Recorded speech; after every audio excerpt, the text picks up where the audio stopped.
All right, so now back to the spoilers and, as you put it, the spiritual realm in the movie. Well, right. There are two movies going on at the same time here. And since this is full spoilers, let's just drop the ending right now. Right. So we don't have to keep referring back to it. At the end of the movie, it's well throughout the movie, Elysia is drawn to this glowing church with a glowing door, and when she's tripping, she sees a burned woman and a nun, and she sees herself as herself as a nun, and she sees herself as a nun throughout the movie.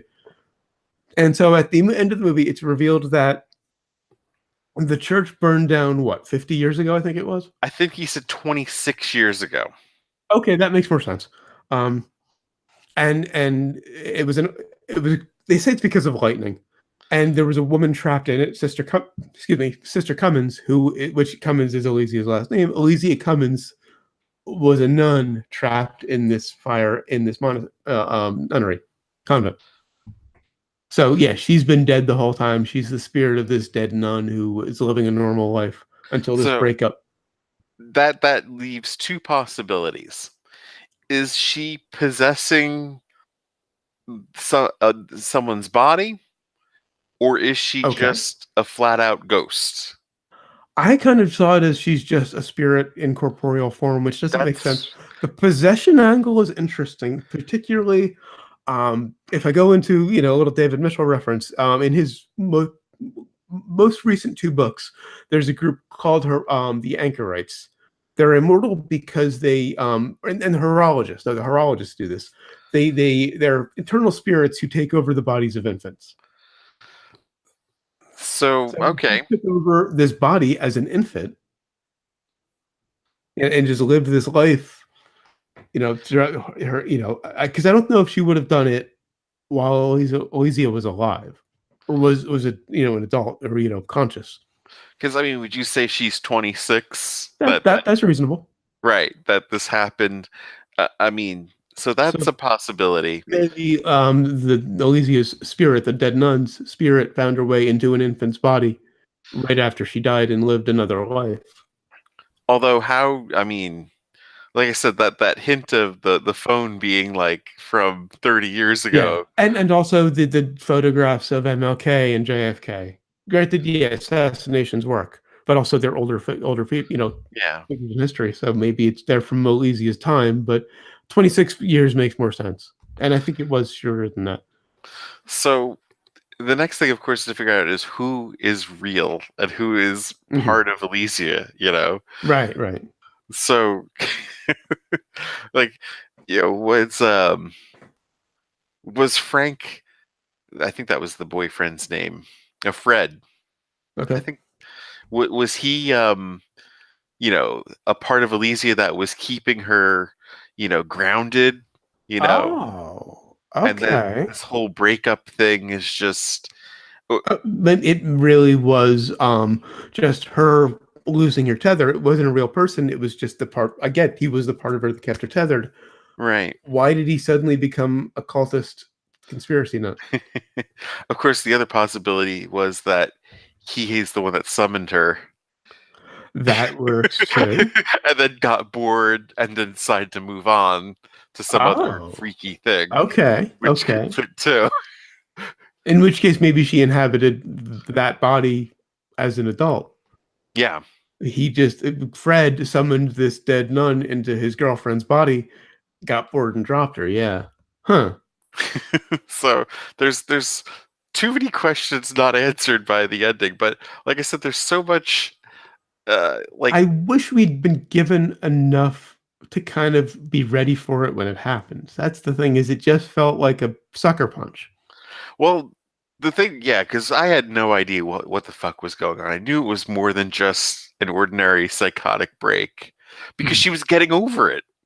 Yeah, fair, fair. Like she was Yeah. getting over it, and okay, so all right, if she's getting over it, and there were also other hints that something else was going on, like when you know the visions of the church and stuff, The glowing door obviously would represent fire. and you knew like her laying face down, that Okay. and then why do you wear the same dress that you see in that vision? I Yeah. mean, Yeah, when she's wearing that, I'm like, why would you do that? That's a dress I'd throw out if I And saw myself, dead face down on the yeah. ground. So what about the killing spree? Well, yeah, that's what I think she did it. Oh, I know she did it. This is Yeah, why I'm thinking the telemarketer's not real. It's just a psychotic break, or that's yeah, trying to absolve her of the guilt of killing these bad dates, and then of course killing the dog, yeah. which I think I kind of tipped a little too much in the actual movie. But Well, yeah, yeah. so she actually was killing, which suggests that, and the Little Red Riding imagery suggests that maybe she set the fire and didn't make it out. Oh, I hadn't even thought about that far I back. thought that's what you were saying, that she was the one responsible for the fire. She could be, yeah. Yeah, I mean, I don't have enough to go on for because it was all so quick, So, the images and stuff. I'd have to rewatch again. so what makes her the monster then, if she's not the one who set the fire? Well, she's the person doing all the killing. Oh yeah, yeah, yeah. Like she's the one that I mean, she's running from something, but it's really herself, of And course. okay, but she doesn't really kill until toward the end of the movie. Yeah. So what else was she running from? Well, wait. We don't know how long those bodies were in there for. And here's I'm gonna stick with four. But I just realized there's so much here. Um, what if the body belonged to a psychotic killer, and the nun spirit comes in, Hmm. and maybe there's a conflict there which is causing all the voices. Could be. But yeah, I Wow. think Okay. yeah, it's hard to say whether it's either possession or whether she just was Became reborn into this physical, yeah. life, Right. Maybe reincarnation, yeah.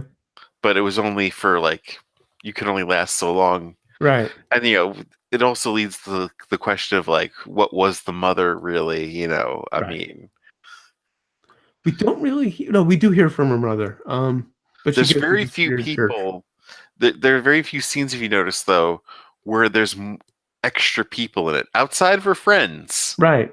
Yeah, there's no extras. Right. Hmm. It's always just a one-on-one scene. The dates, The only the time in the church is really the only time we see and the yoga place.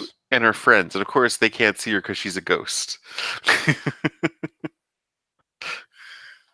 Oh.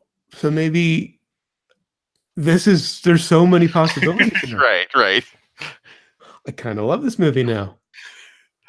They I think they leave a little too much open Yeah, because, like I said, I can't figure what the fuck the people in the hazmat suits are. Like right. Well, no, I'm pretty sure because she talks about the people in her brain pushing buttons, or the men in the She talks about the men in the hazmat suits that she sees, sure.